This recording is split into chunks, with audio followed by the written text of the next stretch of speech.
There is an analogy I like to use to explain keys to my students, and it's about like different types of cuisines.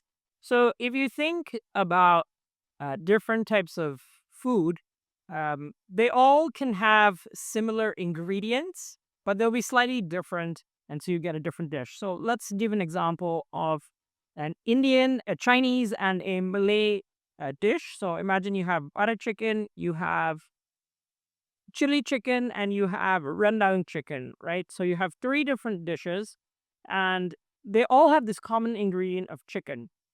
So in music, when we talk about keys, we're talking about kind of like different types of musical cuisines. And there are different ingredients, notes, musical notes that will sound harmonically more pleasing when they're played together. So if you know what are the notes that work in a specific key, it is easier for you to make more harmonically pleasing music. Now, you can break these rules and you can use other types of ingredients to still make something that sounds good, odd, discomforting.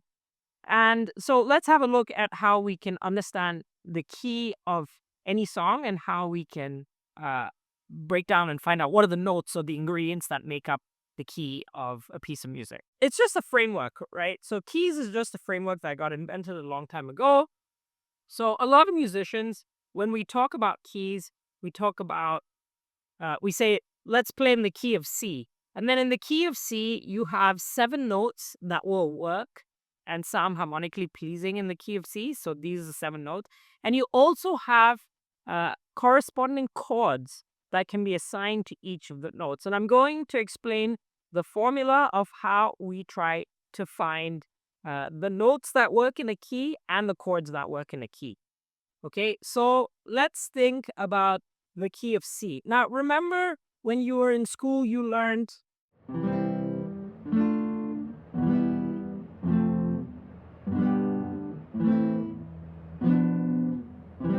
what is that? That is do, re, mi, fa, sol, la, ti, do. Right? Okay, so in music, basically, when you want to find a key of a specific note, you will apply the major scale formula, the do, re, mi, fa, sol, la, ti, do. You'll apply that formula and then you'll find out all the individual notes, and those notes will be the notes that will sound harmonically pleasing in that key.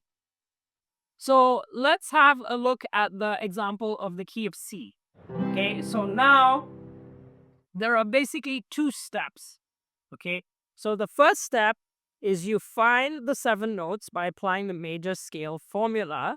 And then the second step is you add the complementary chord based on the scale degree. Now, I'll explain the second step in a second, but let's first have a look at the major scale formula.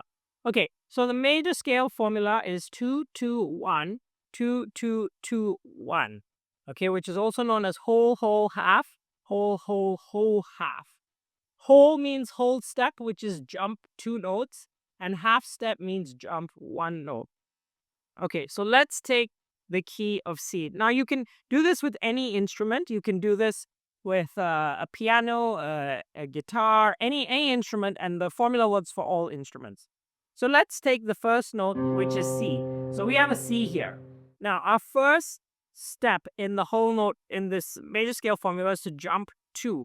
So we jump two notes from C, we go C, C sharp, D. So this is the second note in the scale of C, C, D. Okay, so now what are all the notes in music? There are 12 notes in music. You have all the way from A to G sharp, and there are only two notes that don't have sharps. The B and the E have no sharps. Okay, all of the other notes have a sharp. So A sharp, B has no sharp, C sharp, D sharp, E has no sharp, so it's F sharp, G sharp, A, and then the cycle keeps looping. Okay, so now we're trying to find out all the notes in the key of C. So C, and then we have C sharp, D, right? And then we finish the first one. So C to D is the first jump. Then we have to jump to E, D sharp, E. Okay, actually the notes are down here. So we jump two again. So two, and then two again. and then we have 1. So then we find the next note, which is an F. So C, D, E, F. Now we jump again to another 2 to get to the G. C, D, E, F. Sorry, F and then G. Okay, so this is the G. And then we jump 2 again to get to the A, and then we jump 2 again to get to the B, and then one more time, and we come back to the original note, which is also called the octave, C. Okay, do, re, mi, fa, sol, la, ti, do. Okay, so if you want to find out the key of any note, say I want to find out the key of D, I start from the D point and I just apply the same formula, 2 2 1 2 2 2 1, to find out all the notes in that key. So this is the first step, finding out what are the 7 notes. So we find out the 7 notes are C, D, E, F, G, A, B. And now every single note has a corresponding chord. Now if we come back up here, the first note, okay, the first note is a major, the fourth is a major, and the fifth is a major. Now the second and the third and the sixth are all minors, and the seventh is a diminished. So we can now apply the second step, which is the complementary chord. So I've got major, minor, minor, major, major, minor, diminished. This is basically the formula of finding the notes that work in a key of any note. Okay, so now if you want, you can try as a little bit of a homework, you can try to find what are the notes that work in the key of E and A. Now I've written already for the key of D the answer, so you can validate that. But as a little homework, you can get the key of E and A. Sorry, I just want to explain one more thing. Now, every single note has what's called a relationship description. So if I play from a C to a C sharp, I'm playing what's called the minor second. Okay, this M over here is a minor. Now, if I go from 1 to the 2, this is called a second. From C to D, it's like play the second. Musicians often say this, okay? Play the second, play the minor third. So C to the D sharp here, this is the minor third. If I play the next one, the 4 frets away, it is the third. I play the E, right? C to E. And then if I play the fourth, that's an F. Now the F sharp can either be called an augmented fourth or a diminished fifth. And then we go to the next note from the C to the G, it's a fifth. Minor 6. C to G sharp is a minor 6. C to A is a 6. C to A sharp is a minor 7. C to B is a 7th. And C to C is an octave. Now, it's not extremely important to learn this right now, but if you ever hear the language, it just basically means we're jumping from the root note to another note by a certain number of jumps, a certain number of steps. Okay, so that's what this language is about. And then, there's a lot of common types of music that you will hear.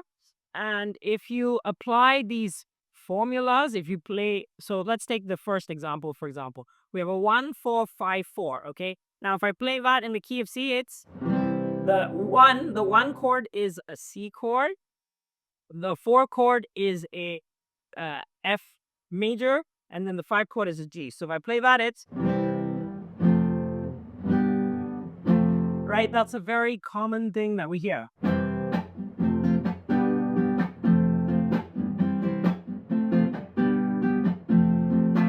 Now, lots of different types of music have these progression formulas, and so I've just explained them over here. So, yes, that is my explanation of keys and notes. I hope you found this helpful. I just want to explain one more thing. Let's have a look at this on some music software. You can apply this on music software as well. So, the same thing applies here on, let's take Ableton, for example. Now, there's an advantage with Ableton where you can click the scale button here and it will show you all the notes of a specific scale. Now, if I click scale here on the right side as well, it will only show me the notes of the scale. So in the key of C, I've got C, D, E, F, G, A, B. So very easy to find the scale of a note with technology. If I wanted to switch the scale, I could just change the note over there. So you can also do this very easily on music production software. And yeah, hope this helps you in finding out and understanding scales and that language in music.